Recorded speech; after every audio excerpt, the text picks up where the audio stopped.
Hello and welcome along to the VMTV Rugby Pod. It's a special edition after that win last night in Marseille. What a performance from Ireland, 5 tries and all. Great to have Ian McKinley alongside me. Ian, if you had asked for a better start to the championship for an Ireland perspective, you couldn't have got it.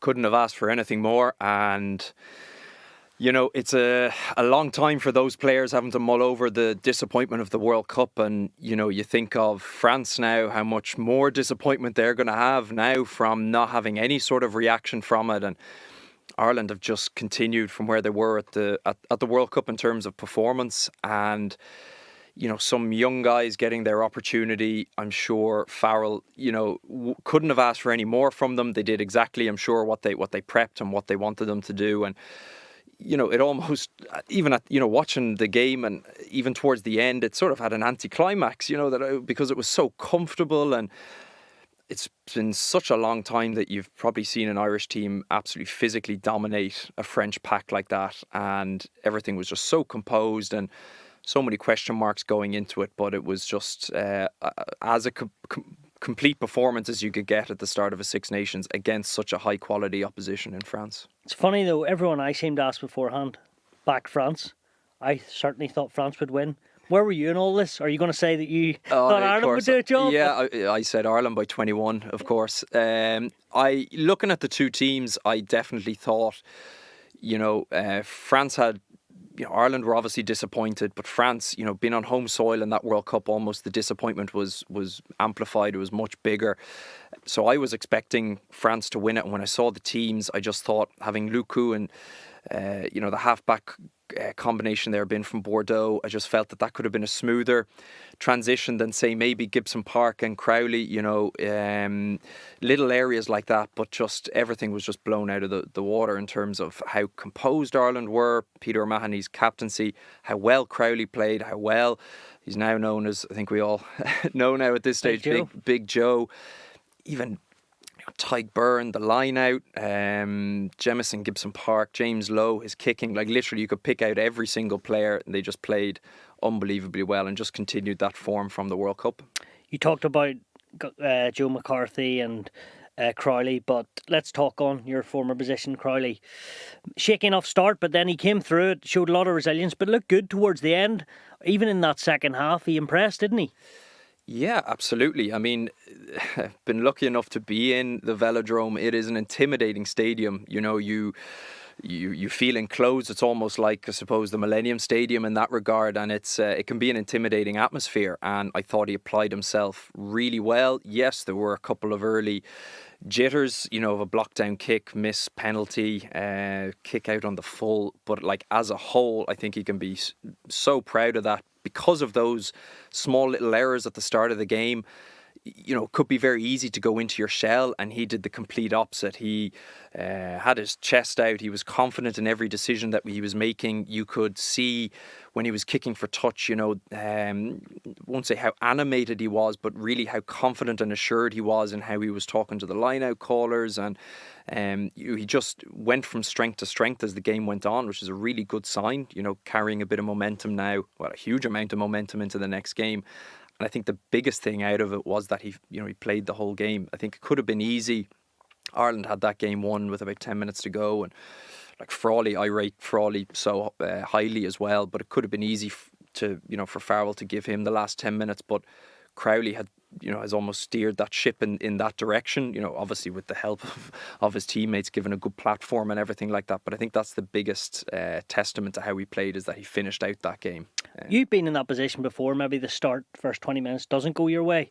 It's easy to go into your shell. Like, he looks so relaxed, but so determined as well. Like, it's a testament to him, but just as a 10, how easy would it have been him to maybe be like, oh, Frawley's on the bench, this may not happen for me, but it just didn't go that way. He just kicked on. Yeah, I think it's a testament. It's a testament to him, and it's also a testament to the team of where they're at. They're able to bounce back from any little setbacks. And I think it was interesting, Peter O'Mahony in the post-match interview afterwards said that we're really working on trying to deal with the really high moments in the game. So, you know, when you get a turnover, if it's just on your line, or a try, to the low moments when you concede or get a yellow card or something like that. And I think that they're just completely measured in their approach. And he sort of, I'd say Jack Crowley summed that up perfectly. And it is, if you're not sure of yourself in those sort of high pressured positions, it can be easy maybe to go quiet and not be confident in what you're looking to do or your decision making. And I think that was the biggest thing that was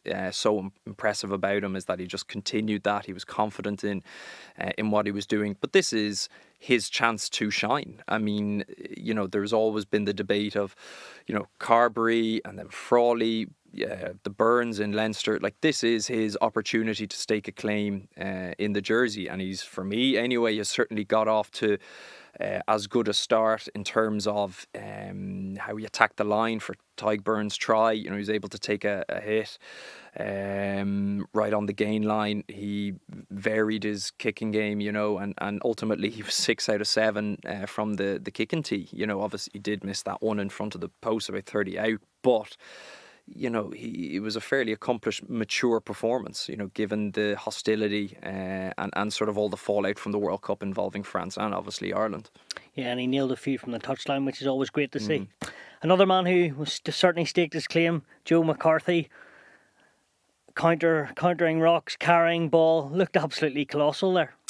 Yeah, and I think obviously, you know, there was the chat beforehand, Ian Henderson not in, and I think, you know, he fully justified his selection. I mean, if you are someone who just reads completely, just reads stats and that's it, you would see that Joe McCarthy, in terms of Irish locks throughout the URC and European competitions, tops a lot of those, and he backed it up. And his work rate, and you know, it is very easy for a big guy just to be a big guy, but he's a big guy that can move. And I know Ireland traditionally, you know, it is you know, trying to get that big sort of traditional South African number 4 that's also mobile is a very difficult thing to find, and he adds definitely an extra layer to what Ireland are trying to do. His line speed off defence is really impressive. Even just his little cameo for coming around the corner before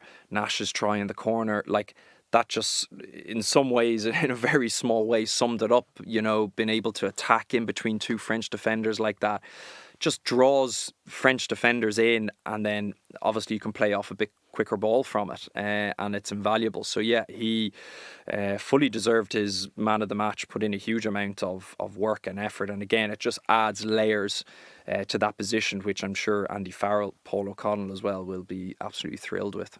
Yeah, I'm sure they will. I know the French were missing Dupont, obviously the main man in world rugby. Did you expect them surely not to be as poor? Not to be as poor. I'm sure Sean Edwards in particular, the defence coach, will be going absolutely ballistic. It was almost unrecognisable. This French team has not completely gone away from the French flair, but they're a lot more pragmatic in their approach. They kick a lot more. Their game is built on their defence, and they were so passive in that first half. It was unbelievable. It was almost like looking at two different teams. Even, you know, mentioned Tadhg Burns' try, but you know, France had enough numbers in the line to be able to stop that, and it's so unlike them to concede easy meters, you know, in basically in the belly of the defence instead of out wide, you know. So relatively well, in the first half of the game you don't really expect it. So yeah, I think they're going to be as shell-shocked as anyone else, but it does show how important Dupont, I know not a team is not, and he's even said it himself, is not built around one player, but when you've got one special player like he is, you can't necessarily say maybe in a generation, because there have been other wonderful players, but there is something about him that makes him so unique. And even Luku, like going into the game, I thought Luku, you know, he always does the right thing, but there were a couple of incidents in first half in particular, you know, where Tadhg Burns is at the maul and he gets charged down, you know, from the box kick, and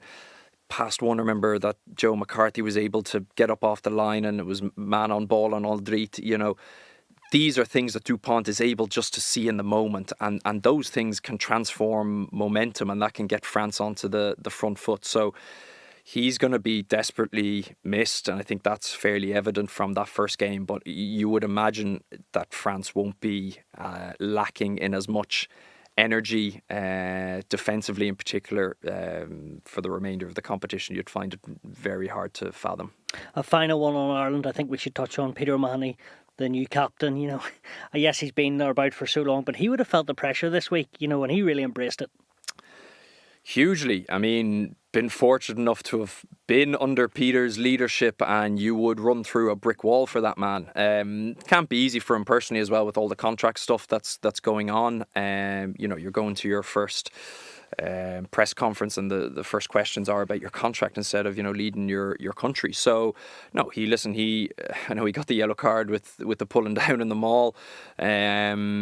But he's just a leader. Every coach, every player that is associated with him will tell you the exact same thing. And he does have a really good group around him that's been built over these last few years in terms of a leadership group. And, you know, you had Johnny in there before, you've James Ryan still there, you've Ian Henderson in there. So even if those guys aren't playing, they're still an integral part. So no, Peter's still a really important cog for this Irish team. And on big nights like that, when you go into a hostile atmosphere, to have a really experienced head like him is invaluable. Well, 1-1 for Ireland on the bonus point. Next Sunday they take on Euro boys Italy, but first we must touch on Italy today. Against England. You're not filling me with too much passion there in the voice about the Italians. Yeah, well, can we see a different type this year? Is that my beloved Italy? Is that not going to happen? I think it might. Well, England first played Italy, and Italy first played England in 1991, and there hasn't been a victory from Italy since then. England have probably surprised a lot of people from where they finished in the World Cup. The style of play was questioned, so I'm really intrigued. There's a few debutants today for them in the England team. Will be really intrigued to see have they evolved their game in any shape or form.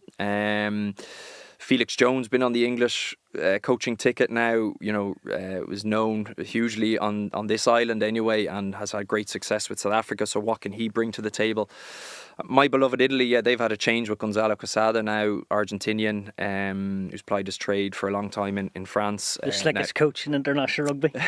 Usually the Italian coaches are probably the best well-dressed. I mean, listen, it's... you talk about the disappointment of France and Ireland, the World Cup. You imagine Italy shipping nearly 100 points against New Zealand, and then 60 odd against France. That is humiliating, and that has almost, you don't want to say has undone a huge amount of the work that Kieran has done, but the guys were confident. They felt that if they played their game, that they could go toe to toe at least with any team, and that was proven in even though Italy lost 5 of the games last year, they were competitive, and that's a big thing that's been cried out for in these last few years. So again, it'll be interesting to see what sort of style Quesada goes with. They still have some electric runners like Ioane. Capozzo's unfortunately injured today. Menoncello, honestly, as a 12, he's one of the best. I'm going to go out on a limb here. Like, he is, for me, one of the best 12s out there. He's one of the best centres. He's so physically strong. Why don't we see enough of him then? Or, why don't we see him breaking more lines? Unfortunately, his World Cup, didn't happen due to getting injured against Ireland, but he's carving it up in the URC when he's been back. And Paul Gustard, who's has a fairly good amount of coaching experience behind him, has said he's the best young player he's ever coached. So I think it is a really important moment for Italy now. There's 2 sellouts. There's 120,000 sellouts now for the next 2 games. So the Italian public expect a performance, and generally, historically, Italy perform best at the start of the tournament. So it's going to be incredibly difficult. I think England's team looks good. It really does. Even that's without Smith and Farrell taking his break, and Laws now retired. So I wouldn't be too optimistic, but I think if Italy can just keep cutting out these silly discipline errors, simple errors in defence, they're always in with a shout, but those things are paramount that they have to cut out first and foremost. We will see if they fare any better in this year's championship. Ian, thank you very much.